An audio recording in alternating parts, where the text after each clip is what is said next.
이 시간 하나님의 말씀은 마태복음 1장 1절에서 17절까지의 말씀입니다. 마태복음 1장입니다. 1절에서 17절 사이의 말씀입니다. 찾으셨으면 또 제가 읽겠습니다. 아브라함과 다윗의 자손 예수 그리스도의 계보라. 아브라함이 이삭을 낳고 이삭은 야곱을 낳고 야곱은 유다와 그의 형제들을 낳고 유다는 다말에게서 베레스와 세라를 낳고 베레스는 헤스론을 낳고 헤스론은 람을 낳고 람은 아미나답을 낳고 아미나답은 나손을 낳고 나손은 살몬을 낳고 살몬은 나압에게서 보아스를 낳고 보아스는 룰에게서 오벳을 낳고 오벳은 이새를 낳고 이새는 다윗 왕을 낳으니라. 다윗은 우리아의 아내에게서 솔로몬을 낳고 솔로몬은 르호보암을 낳고 르호보암은 아비야를 낳고 아비야는 아사를 낳고 아사는 여호사밧을 낳고 여호사밧은 요람을 낳고 요람은 우시야를 낳고 우시야는 요담을 낳고 요담은 아하스를 낳고 아하스는 히스기야를 낳고 히스기야는 므낫세를 낳고 므낫세는 아몬을 낳고 아몬은 요시야를 낳고 바벨론으로 잡혀갈 때 요시야는 여고냐와 그의 형제들을 낳으니라. 바벨론으로 잡혀간 후에 여고냐는 스알디엘을 낳고 스알디엘은 스룹바벨을 낳고 스룹바벨은 아비웃을 낳고 아비웃은 엘리야김을 낳고 엘리야김은 아소르를 낳고 아소르는 사독을 낳고 사독은 아킴을 낳고 아킴은 엘리웃을 낳고 엘리웃은 엘르아사를 낳고 엘르아사는 mat단을 낳고 mat단은 야곱을 낳고 야곱은 마리아의 남편 요셉을 낳았으니 마리아에게서 그리스도라 칭하는 예수가 나시니라. 그런즉 모든 대수가 아브라함부터 다윗까지 14대요 다윗부터 바벨론으로 잡혀갈 때까지 14대요 바벨론으로 사로잡혀간 후부터 그리스도까지 14대더라. 아멘. 우리 하나님께 영광의 박수 올려드리겠습니다. 할렐루야. 오늘도 하나님의 크신 은혜가 여러분 가운데 함께하기 소망합니다. 성도 여러분, 성경 읽을 때요 페이지 대충 넘기게 되는 부분이 있지요. 읽다 보면 막히기도 하고 또 읽기에 좀 불편한 부분이 있기도 하고 대충 꼽아 보면 아마 이런 부분일 거예요. 성막 구성법, 제사의 종류, 또 율법 부분에서 읽기가 매우 곤혹스러울 거고요. 또 구약을 보면 옛 이스라엘 땅의 지명들이 나열이 되거든요. 여호수아서 보면 12지파에게 땅을 나눌 때 도대체 이 지명이 어디가 어디에 붙어 있는지 알지도 못하는데 계속 읽어가기가 그것도 참 곤혹스럽기도 됩니다. 그리고 사람들의 이름이 길게 나열되는 오늘 본문과 같은 족보도 우리가 성경 읽기 힘들게 만들지요. 또 마지막으로 이건 정말 어려운데 구약의 마지막 부분에 선지서 같은 책들은 원래 이게 시문으로 기록이 되어 있어서 읽기조차 참 어렵기도 되지요. 그래서요 많은 분들이 이 창세기 출애굽기 창세기부터 출애굽기 전반부까지는 나름 스토리가 있으니까 재밌어서 잘 읽어가다가 출애굽기 중반부부터 넘어가서 신명기까지는 아까도 말씀드렸던 아주 지루한 율법들 잘 모르겠는 규정들이 많다 보니까 페이지를 어떻게 해요? 대충 넘어. 그리고 신약에서는 첫 부분부터 부딪히죠. 오늘 본문이 이제 마태복음 첫 장 신약의 첫 부분인데 족보가 나오니까 뭐가 낳고 그러니까 저도 계속 읽다 보니까 이게 뭘까 막 낳고. 예. 그래도요 창세기 족보보다는 낫습니다. 창세기 족보는 죽습니다. 그래서 진짜예요. 창세기는 죽고예요. 그러나 마태복음 뭐죠? 낳고. 그러다 보니까 읽기에 참 불편하죠. 네, 성도 여러분, 우리는 본문의 족보를 대충 읽게 되지만 여기에 기록된 이름은 하나님께서 대단히 진지하게 그 의미를 닮은 이름이라는 것을 꼭 기억하기 바랍니다. 오늘 본문 말씀인 마태복음 1장은 신약 성경의 첫 번째 부분이죠. 신약 성경의 첫 문을 여시면서 먼저 하신 말씀이 뭐죠? 본문 1절 보면 아브라함과 다윗의 자손 예수 그리스도의 계보라, 족보라, 계보라. 아니 왜 하나님께서 신약 성경의 시작을 기적도 아니고 또 어떤 교훈도 아닌데 족보로 시작할까요? 여러분 족보가 뭐죠? 할아버지 그리고 그 다음 아들, 그 다음 손자, 그리고 또 손자 이르기까지의 어떤 역사잖아요. 그러니까 이런 거예요. 구약 속에서 하나님께서 이스라엘 백성을 통해서 이루어 가실 구원의 그 역사가 바로 그들의 기나긴 역사 속에서, 시간 속에서 이루어진 하나님의 은혜의 일들이라는 거예요. 즉 우리의 구원이 하늘에서 갑자기 뚝 떨어진 게 아닌 인간의 역사 속에서 하나님께서 인내심을 가지고 신실하심으로 이루은 당신의 역사라는 걸 바로 이 마태복음 첫 장에서부터 우리에게 가르치고 있는 거예요. 그래서 본문의 족보는 지루한 명단이 아니고요. 모든 인류의 역사 속에 함께 하신 하나님의 은혜의 연대기입니다. 할렐루야. 그래서 여러분 이 오늘 본문을 통해서 하나님의 풍성한 은혜를 좀 더 깊이 묵상하면 여러분 가운데 하나님이 나의 인생, 나의 역사 속에서도 어떻게 일하시는지를 분명히 깨닫게 될 줄로 믿습니다. 자, 오늘 내용이 좀 길어서요. 제가 서둘러서 하는 것을 좀 양해해 주시고, 자, 오늘 크게는 두 부분인데 첫 번째 부분은 본문의 이 족보는요. 예수 그리스도의 복음을 요약하고 있습니다. 특별히 1절에 복음의 중요한 부분들을 담고 있어요. 자, 본문 1절 여러분 다시 한번 읽어 주시겠습니다. 같이 읽습니다. 시작. 네, 근데 저기 담겨 있는 이름들이 다 복음과 관련이 있어요. 자, 첫 번째는 예수라는 이름입니다. 여러분, 이 예수라는 이름은 그 자체로 구원을 의미하는 겁니다.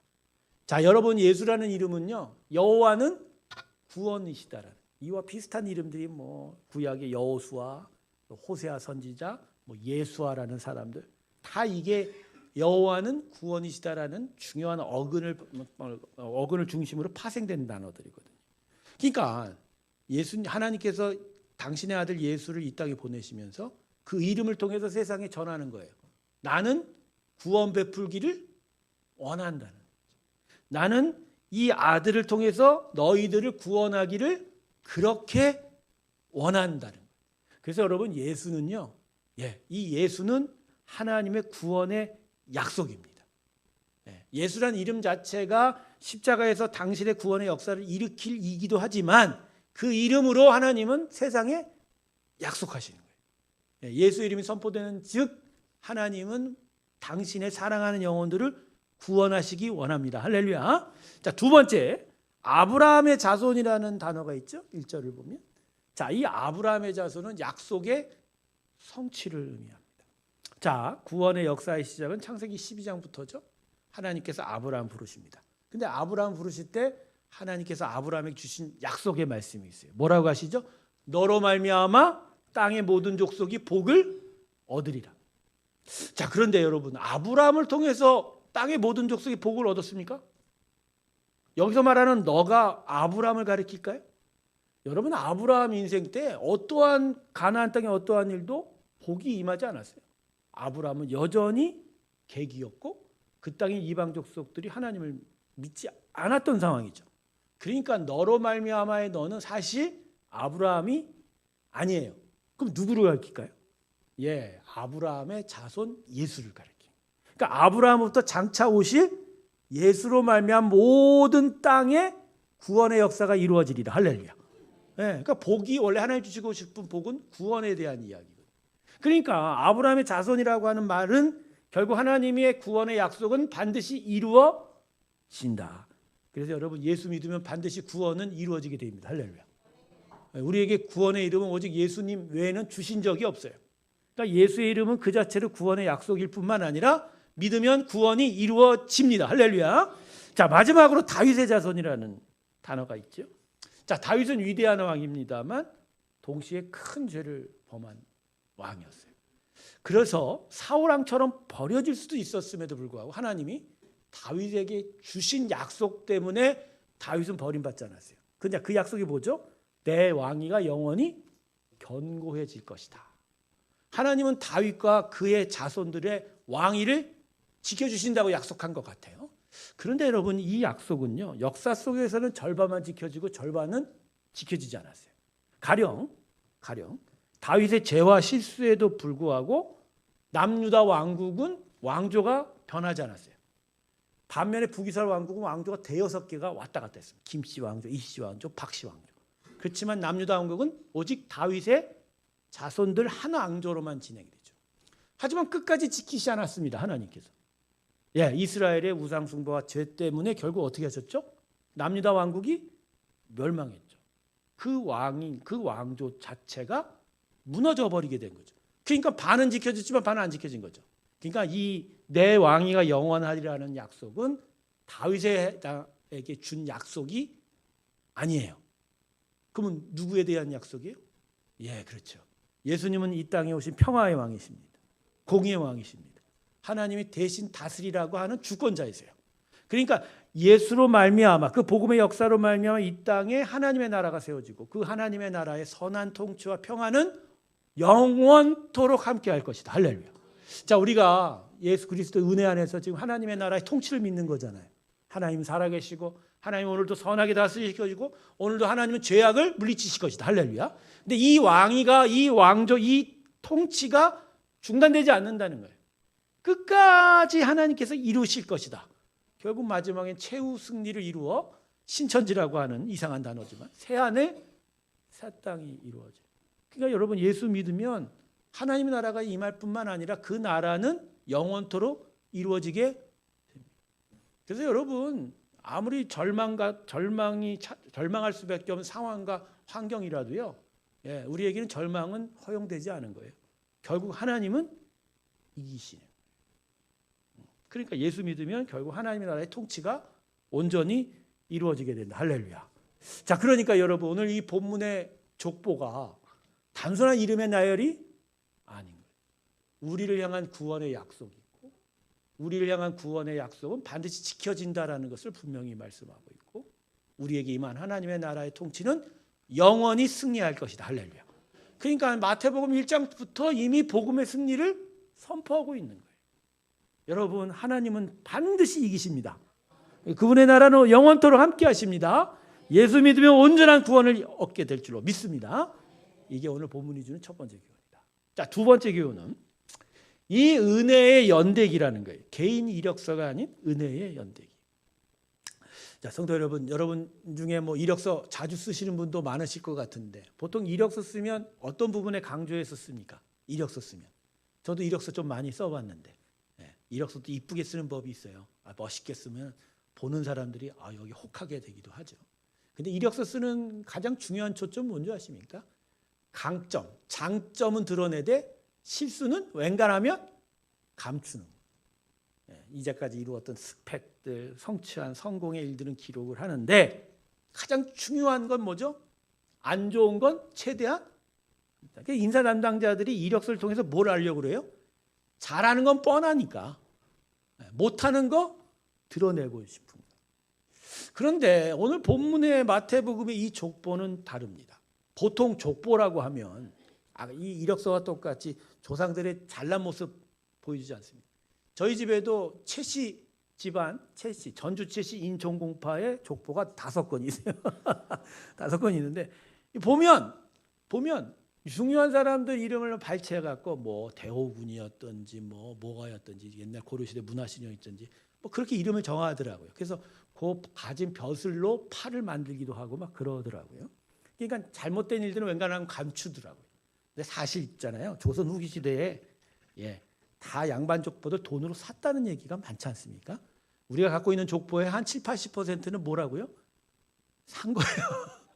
그럴 가능성이 높습니다. 그러니까 어쨌든 제가 하고 싶은 얘기는 우리의 인간 내의 족보들 그러한 이력서들은 대부분 좋은 일만 기록하는데 본문의 마태복음의 족보는 다르다는 거예요. 오늘 본문의 족보에는 드러내기에 말하기에 기록하기에 정말 부끄럽고 창피한 일들 결코 선하다고 할 수 없는 여러 일들 여러 사람들의 역사들이 포함되어 있어요. 대표적으로 좀 이따 살펴보겠지만 다말과 유다 사건, 그죠? 다윗과 밧세바 사건, 솔로몬의 영적 타락. 솔로몬이 얼마나 타락했습니까? 진짜 하나님이 솔로몬을 천국으로 데려갔었는지도 참 의심이 될 정도로 이스라엘 왕국의 우상 숭배와 멸망, 그리고 바벨론 포로라는 민족적 수치 같은 이야기. 그 얘기들이 이 족보 안에 다 담겨 있어요. 드러내고 있어요. 가령 밧세바 사건은 밧세바 이름도 안 나옵니다. 우리아 사건이라고 해서 우리아가 고의로 죽었잖아요. 고의로 살해라고. 그런데 왜 하나님께서는 이 부끄러운 역사를 이 본문의 족보에서 빼지 않았을까요? 왜 우리처럼 가리지 않았을까요? 왜 좋은 일만 담지 않았을까? 하나님의 은혜의 속성 때문이에요. 하나님의 은혜는요, 죄와 실패를 완전히 지우고 난 위에 그 깨끗한 바닥에서 뿌려지는 게 아니에요. 하나님의 은혜는 죄와 실패를 통과하면서 뿌려집니다. 죄와 실패의 과정 가운데 베풀어져요. 그리고 죄와 실패와 함께 역사되는 게 하나님의 은혜입니다. 할렐루야.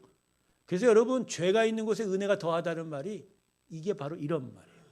여러분, 아프지 않은 자에게는 의원이 필요 없죠. 예수가 이 땅에 왔다는 얘기는 이미 이 땅은 죄와 허물과 실수가 가득한 거죠. 그러니까 예수는 치료자로 왔고, 하나님의 은혜는 바로 그걸 고치기 위해서 왔기에, 그래서 하나님의 은혜는 죄 가운데 들어와 있어요. 할렐루야. 오늘도 이곳에 은혜가 임한 줄로 믿습니다. 우리의 예배는 죄 가운데 서 있어요. 그걸 현실적으로 정확하게 인식해야 돼요. 죄 많은 우리들, 죄 가득한 우리의 인생 속에 오히려 하나님은 은혜를 베푸셔서 우리가 온전한 하나님의 영광을 바라볼 수 있게 한다. 할렐루야. 그래서 이 족보도 바로 그런 의미가 있는 거예요. 수많은 죄와 실수와 허물이 가득 차 있지만 하나님이 이렇게 선포하는 거예요. 나는 이 가운데서 일한다. 나는 이 안에서 역사한다. 할렐루야. 이게 아주 중요한 포인트. 사랑하는 성도 여러분, 하나님의 은혜가 어디를 향하여 돌진하는지를 깨달을 때 그게 은혜의 소중함을 더욱더 분명히 할 수가 있는 것이죠. 자, 그러면 오늘 족보 안에 담긴 하나님의 은혜의 기록을 좀 더 구체적으로 몇 가지만 제가 좀 살펴보고자 합니다. 자, 첫 번째, 사람에 대한 이야기인데 다말에 관한 사건입니다. 자, 오늘 본문 3절에 이렇게 기록이 되어 있습니다. 본문 3절 족보 한번 읽어보실까요? 시작.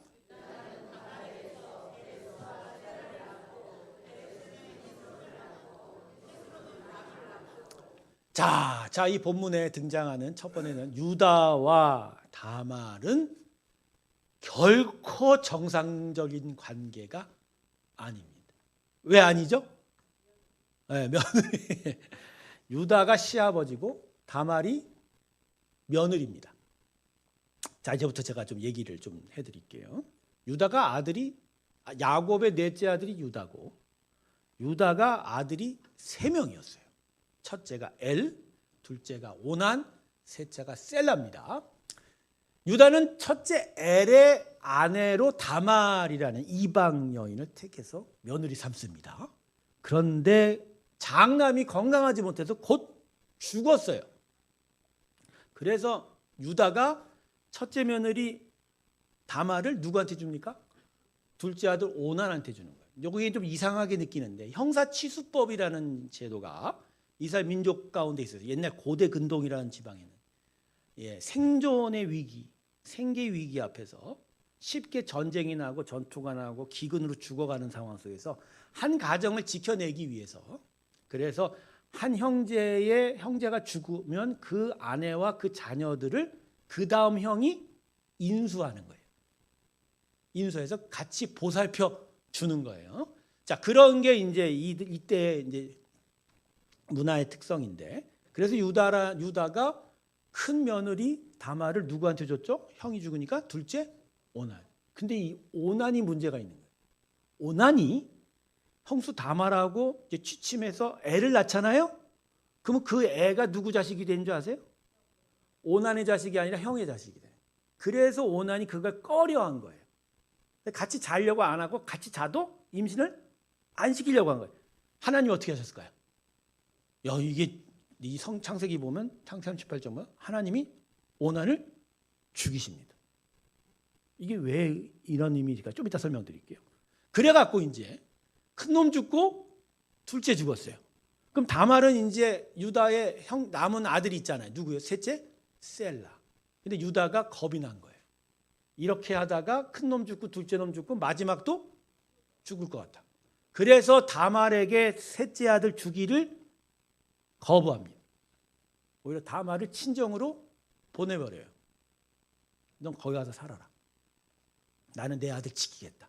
자, 그래서 시간이 지금 흐릅니다. 시간이 흘렀는데 유다의 아내가 그 사이에 사망을 하게 돼요. 그 사이에 그래서 유다가 아내가 죽은 후에 생계를 위해서 다말의 동네로 양치러 올라갑니다. 거기가 딥나인데. 근데 이때 다말이 시아버지가 온다는 얘기를 듣고 동침하기로 작정합니다. 왜 동침하려고 할까요? 애를 얻어야 되니. 자기는 유다의 장남의 며느리잖아요. 그러니까 유다의 계보를 이어야 한다라는 어떤 충성심이 있었나 봐요. 그래서 다말이 창녀로 위장한 채 밤에 유다를 꼬셔서 결국 동침해서 쌍둥이를 낳게 됩니다. 그게 이제 세레스와 베레스예요. 자, 들어보니까 어떠세요? 들어보니까 어떠세요? 에? 꼭 이렇게 정상 아니죠. 정상 아닙니다. 물론 아까 형사치수법이란 제도가 있어서 약간 이해할 만한 부분은 있어도 창녀를 탐한 유다의 탐욕과 꼭 시아버지와 동침을 해야만 하는 다말의 도가 넘는 무분별한 방법들은 매우 부끄러운 일이죠. 지금의 우리의 윤리적 관점으로 지난 역사를 바라보는 것도 문제가 있긴 하지만 그냥 인간의 양심과 상식으로 봐도 이 일은 결코 용납되기가 어려워요. 그런데 하나님은 이 사건을 용납하시고 예수 그리스도의 족보에 버젓이 올려놓고 있어요. 왜 그러셨을까요? 이게 중요합니다. 하나님께서는 유다의 탐욕과 다말의 무리한 방법을 선하다고 인정한 게 결코 아닙니다. 설코 선하다. 다만 다말이 가진 마음을 선하게 이용한 거예요. 다말이 어떤 마음을 가졌다고 했죠? 결국 자기의 집의 계보를 이어줘야 된다. 유다가요 야곱의 넷째 아들이에요. 그런데 나중에 야곱의 유언의 축복 기도를 보면 야곱의 믿음의 가문은 어디로 이어지게 돼 있어요? 유다로 이어지죠. 아브라함의 독자 이삭은 이해가 되는데 이삭은 큰 아들이 아니라 누구한테 가요? 야곱으로 가고. 야곱의 믿음의 가장원격은 누구한테 가요? 첫째 루벤이 아니라 넷째 유다에게 갑니다. 그러니까 만일 다말이 이 계보를 이어주지 않으면 유다에게 후손이 나옵니까? 안 나옵니까? 안 나오죠. 그러면 유다의 후손으로 나중에 오시기로 이미 예정되어 있는 예수의 탄생은 중단이 되어버려요. 그러니까 하나님께서는 비록 비상식적이고 비인위적인 일이어도 이 사건을 통해서 유다로 예수님이 나오도록 이 부분별하고 탐욕적인 일을 용납을 하신 거예요. 그래서 하나님의 놀라운 구원의 역사가 드러나게 되었다. 근데 여기서 우리가 의문을 가질 수 있죠. 아니 하나님 꼭 이 죄 가운데서 이런 죄악된 일 속에서 예수님을 오시게 만들 이유가 뭐예요? 아니 선하고 선한 사람 찾아서 해도 괜찮은데 왜 이 일을 일으키셨냐라고. 답이 뭐죠? 하나님 우리에게 말씀하시는 거예요. 너희의 구원은 죄 한가운데서 일어난 일이라는 거예요. 아까도 제가 말씀드렸죠. 하나님의 은혜는 모든 것이 깨끗이 정리된 그 위에서 베풀어지는 게 결코 아니라는. 이전에 제가 깨달은 게 있어요. 목회를 하다 보면 바쁜 일이 많아요. 그러다 보면 막 잠도 막 모자르고 그러다 보면 나갈 시간 급해갖고 막 세수하고 옷 갈아입고 그럼 벗은 옷들 뭐 보는 건 다 어디다가 얹어놓을 거예요? 그냥 침대에다 널려놓고 가요. 그러다 어느 날 그 올려놓고 간 걸 내가 너무 보기가 싫어갖고 이불로 그냥 슉 덮어버려.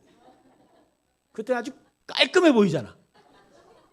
그리고 나중에 일 보고 집에 들어왔는데 띵 하는 거야. 아, 지저분하고 어지럽고 혼돈 가운데 나의 인생이지만 하나님은 이 이후에 뭘로 덮으신 거예요? 그냥 예술. 그거 걷어내면 우리의 모든 수많은 죄악과 그 연약한 허물들이 다 보이는데 하나님 그거 안 보시는 거예요. 뭘 보시는 거예요? 예수를 보는 거예요. 할렐루야. 그러니까 하나님의 은혜라는 건 기본적으로 죄 가운데 들어와 있는 거예요. 그러니까 유다와 다말의 그 비윤리적이고 그 비정상적인 관계 속에서도 하나님 무엇을 이루시기를 원한다? 구원의 역사를 이루기를 원하는 거예요. 만일 하나님이 그 은혜의 속성을 이것이 아닌 깨끗한 거에 하면 우리 여기 있을 사람이 있어요? 없어요? 없어요. 없어요. 근데도 우리는 어떻게 생각해요? 남이 잘못한 거에 대해서는 어떻게 저런 일이 하나님께서 하세요? 하나님 이해가 안 가네요. 자기를 보면 나는 하나님의 은혜 받을 만한 깨끗한 사람이라고 얘기하죠. 우리의 예배는 상한 심령으로 드리는 거예요. 오늘도 하나님 내가 깨끗했으니 나를 받아주십시오라고 고백하지 않기를 주님의 축원합니다. 내가 죄인입니다. 내가 이렇게 허물이 많습니다. 그럼에도 하나님의 은혜는 오늘도 내 안에 들어오시는군요. 그것이 너무 감사합니다. 할렐루야. 예수님은 우리 죄 가운데 오셨어요. 이게 중요한 포인트예요. 이게 바로 은혜라는 거예요. 자, 두 번째 룻입니다. 룻. 자, 본문 5절을 한번 보도록 할까요? 자, 5절 같이 읽습니다. 시작.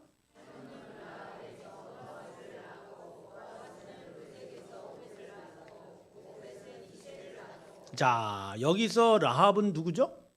기생 라합은 얘기하는 거예요. 여리고성에. 자, 근데 이게 여기서 추점이 아니고 그 기생 라합의 아들 보아스와 결혼한 룻을 통해서 결국 오벳 2세 다음에 누구죠? 다윗이 나오네.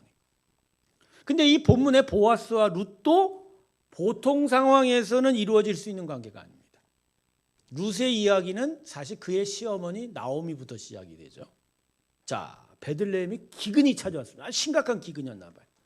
그러자 나오미는 남편과 두 아들과 함께 쉽게 고향을 버리고 갑자기 모압으로 떠납니다. 먹을 거 구하려고 간 거예요. 하지만 모압에서 이 나오미 가족은 큰 불행을 당합니다. 남편도 죽고 두 아들도 죽어버려요. 그런 가운데 고향 베들레헴에 사정이 좋아졌던 소식을 듣고 나오미가 돌아가기로 생각합니다. 그때 누가 따라 붙습니까? 며느리가 둘 있었는데 룻은 나오미를 따라 자기의 동족을 버리고 이스라엘로 가겠다라고 나서게 되죠. 하지만 이 룻이 나오미의 복이 됩니다. 돌아온 룻이 어머니 대신 곡식을 얻으러 들판에 나가고 거기서 잘생긴 남자 보아스를 만나고 그 썸띵을 이루었는데 보아스가 누구예요? 알고 보니까 먼 친척이에요. 그래서 자기의 가족 생계를 고해를 할 수 있다는, 고해이 뭔지 아죠? 형사치수법 비슷한데 자기의 친척 중에 누군가가 죽거나 어려운 상황이 있을 때 그 가정을 자기가 돌봐주는 거예요. 뭐 결혼도 해주고. 대신 누구 이름으로? 자기 이름이 아니라 그 죽은 남자의 이름으로 해주는 거예요. 그러니까 손해보는 거예요. 가령 보아스하고 룻 사이에 아들을 낳으면 이 아들은 보아스의 아들이 아니라 누구 아들이에요? 룻의 전 남편의 아들이. 하지만 보아스는 과감하게 선택합니다. 그 결국 이 룻, 이방 여인 룻을 통해서 나오미는 결국 회복이 되고 생계를 이어가게 되는 거예요. 할렐루야. 자, 은혜로운 이야기죠. 하지만 이 이야기에도 죄악이 들어가 있죠. 나오미가 너무나 쉽게 자기 고향을 버린 거예요. 하나님의 땅, 하나님의 백성들 아닙니까? 아무리 어려워도 하나님을 믿고 신뢰하면 됐는데 그걸 참지 못하고 곳에 믿음을 버리고 눈앞에 이익을 쫓았다는 거죠. 하지만 하나님은 나오미를 포기하지 않았어요. 자기를 배신한 나오미를 포기하지 않았어요. 나오미를 끝까지 붙들어 주었어요. 어떻게? 오히려 이방 여인 룻을 통해서 이 룻의 고백을 통해서 하나님께서 나오미를 살린 거죠. 룻의 고백이 뭐죠? 결국 어머니의 하나님이 저는 이 룻의 고백이요 나오미의 심령을 찌르는 하나님의 음성이라고 생각합니다. 쉽게 하나님을 버린 나오미에게 너는 나를 이렇게 쉽게 버렸지만 그지? 나는 이방 여인 룻을 통해서라도 너를 계속 구원하려 한다. 그 마음을 전달합니다. 근데 여러분 이 사건이 어떤 의미를 갖고 있는지 아십니까? 결국 하나님이 우리에게 계속 하시는 일은 우리가 쓸모없는 돌이라고 버린 예수를 통해서 모퉁이 돌 되어 가는 일이 있다는 거예요. 우리는 예수를 버립니다. 예수를 믿는 자들도 순간순간 버려요. 세상 살려면 돈이 먼저지, 권세가 먼저지, 힘이 먼저지. 그래서 예수는 기적 예배실 안에 있는 그저 어떤 종교적인 역할만 하는 정도로 생각하죠. 그런데요, 하나님이 오늘도 우리를 축복하는 이유는 우리 때문이 아니라 누구 때문이에요? 예수님 때문에. 그 예수로 말미암아 복을 주고 그 예수로 말미암아 지키고 그 예수로 말미암아 공급하시고 그 예수로 말미암아 우리를 보호하고 계신 거예요. 할렐루야. 우리가 버렸는데 말이에요. 우리가 쉽게 놓아버렸는데 우리가 쉽게 쉽게 거절했는데 하나님은 그 예수를 통해서 우리를 지금도 지켜주고 계신다. 여러분, 그래서 계속 얘기하시는 거예요. 너희는 버렸으나 나는 너희를 버리지 않을 것이다. 수많은 죄악과 배반과 반역 속에서 하나님이 우리에게 뭐라고 얘기하십니까? 너는 쉽게 날 버렸지? 나는 너를 버리지 아니하는 거예요. 탕자의 비유에서 그렇지 않습니까? 쉽게 아버지의 재산 가지고 도망쳤던 둘째 아들을 향해서 그 아버지는 매일 저녁마다 저 마을 어귀까지 나갑니다. 저 멀리 해지는 저기에서 자기 아들이 돌아올 줄 매일 기다립니다. 그래서 그 본문을 보면 둘째 아들이 돌아올 때 아버지 집에서 기다려서 안 게 아니에요. 마을 어귀에서 저기서 인기척이 보이자 알아보는 거예요. 금방 아들이 돌아왔고. 여러분, 이게 은혜예요. 우리는 버렸지만 하나님은 오늘도 우리를 지켜주고 계십니다. 뭘로요? 우리가 버린 예수로 말입니다. 자, 마지막 문제의 밧세바입니다. 자, 우리 본문 6절 말씀 함께 읽겠습니다. 6절 말씀이 있습니다. 시작.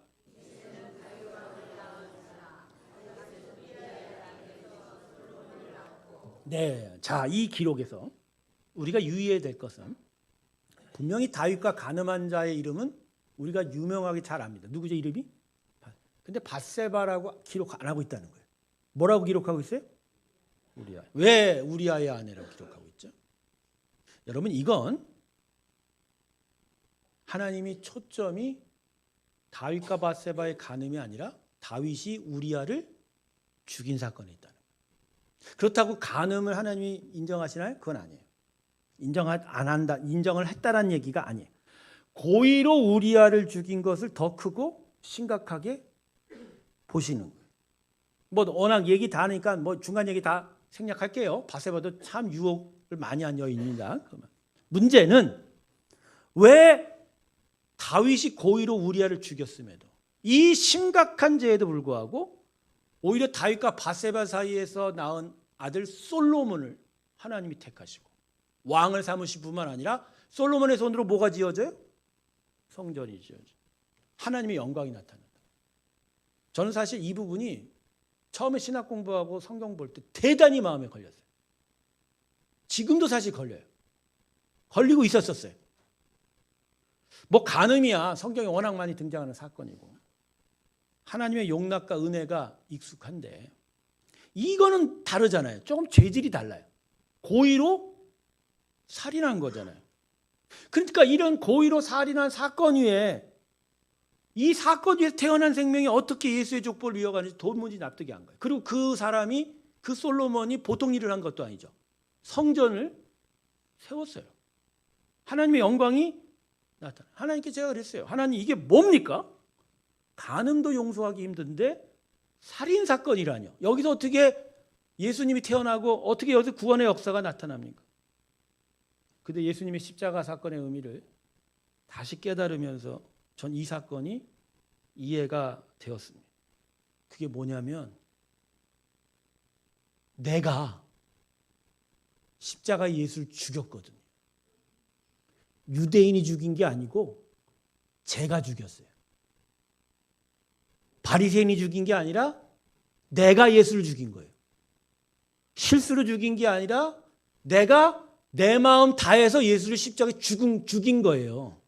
근데 나는 예수를 죽였는데 나는 예수를 살인했는데 그 위에 뭐가 등장한 거예요? 하나님은 오히려 나를 살리시는 생명의 역사가 나타나요. 우리아는 용납이 안 돼. 다윗이 고의로 우리아 죽인 건 용납이 안 돼. 그 위에서 솔로몬이 나온 게 용납이 안 되는데 어떻게 나는 나 자신을 용납하죠? 내가 예수를 죽였는데 십자가에서? 내가 예수를 십자가에 고의로 죽였는데 나는 새롭게 태어나서 생명을 얻은 것은 이해가 가고 우리아를 죽이기 위해서 솔로몬이 태어난 게 이해가 안 간다니 말이에요. 여러분, 하나님의 구원의 은혜는 이런 거예요. 내가 죽인 예수 속에서 새로운 생명이 태어났습니다. 예수를 누가 죽였어요? 남이라고 얘기하지 마세요. 우리라고 얘기하지 마세요. 예수 누가 죽였다고요? 내가요. 내가 죽인 거 어떻게 실수로 죽였어요? 실수로 죽였어요? 고의로 죽였어요. 고의로 알면서 죽였어요. 근데 그 살인 사건 위에, 그 살인 위에, 하나님의 아들을 죽이는 그 심각한 살인 사건 위에 하나님은 뭐로 갚으셨어요? 심판이 아니라 오히려 우리를 살리는 생명으로 갚으셨어요. 여러분, 이게 은혜예요. 그런데 마태복음은 첫 장부터 바로 이 은혜를 우리에게 설명하고 있는 거예요. 우리가 무엇을 해야 되고 어떤 윤리적, 어떤 도덕적 기준으로 산다는 얘기부터 하지 않아요. 너희가 예수를 죽였으나 나는 오히려 너희를 살릴 것이다. 할렐루야. 이게 나의 은혜다. 이 은혜 앞에 너희는 앞으로 어떻게 설 것이냐라고 물어보고 있는. 저는 사실 이 부분에서 제 자신을 다시 생각했습니다. 교만하고 나를 드러내고 나의 의를 세우려고 했던 어느새 종교적인 신념과 규율 안에 굳어져만 갔던 내 마음이 다시 녹아내렸습니다. 그렇군요, 하나님. 내가 예수를 죽였군요. 다윗이 우리아를 죽인 것처럼. 그런데 날 속에서 하나님 도리어 생명을 주셨습니다. 감사합니다. 여기에 대한 묵상은 시간이 없기 때문에 각자 집에 가서 향하시고 말씀을 맺겠습니다. 오늘 본문의 족보는 14대를 묶음으로 세 묶음으로 기록되어 있어요. 첫 번째는 아브라함부터 다윗까지 14대는 번성의 시간입니다. 그러나 두 번째 다윗부터 바벨론 포로까지는 몰락의 시간입니다. 하지만 바벨론 포로에서 예수 그리스도까지 14대는 회복의 시간입니다. 우리 인생도 마찬가지 아닌가요? 때로는 잘 될 때도 있지만 그러나 무너질 때도 참 많고요. 그러다가도 다시 일어설 때도 있죠. 중요한 건 그 모든 시간 속에 하나님은 이 마태복음의 족보에 언제나 함께 하셨던 것처럼 우리의 모든 시간 속에 함께 하실 것이고 각각의 이름들을 의미 있게 지켜보시고 그들을 사랑하고 그들을 구원해내셨던 것처럼 우리에게도 기꺼이 구원의 은혜 베푸기를 마다하지 않으실 것이고 끝내 완전한 구원의 역사로 마무리 질 거다. 할렐루야. 여러분은 어떤 시간 속에 있습니까? 일어서는 때입니까? 아니면 내려가는 때입니까? 아니면 어려운 때입니까? 그러나 절망하지 마십시오. 우리의 역사를 세워가시는 하나님께서 여러분과 동행하고 계십니다. 그 은혜의 풍성함이 여러분 가운데 있길 주님의 이름으로 축원합니다. 마지막으로 성도 여러분, 여러분의 이름이 지금 어디에 기록되어 있을까요? 사람은 우리의 이름을 금세 잊을 겁니다만 하나님은 오늘도 당신의 역사의 족보에 기록하고 있다는 걸 기억하면서 그 풍성한 은혜를 기억하면서 그것을 믿음으로 받아들이시고 더더욱 주님 앞으로 더 가까이 나아가시길 주님의 이름으로 축원합니다. 기도하겠습니다. 아버지 하나님, 오늘도 우리와 함께 하셨습니다. 십자가의 그 구원의 은혜가 무엇인지를 알려주셨습니다. 우리가 죽인 예수 위에 우리를 향한 생명이 있었음을 기억하게 하여 주시고 더더욱 감사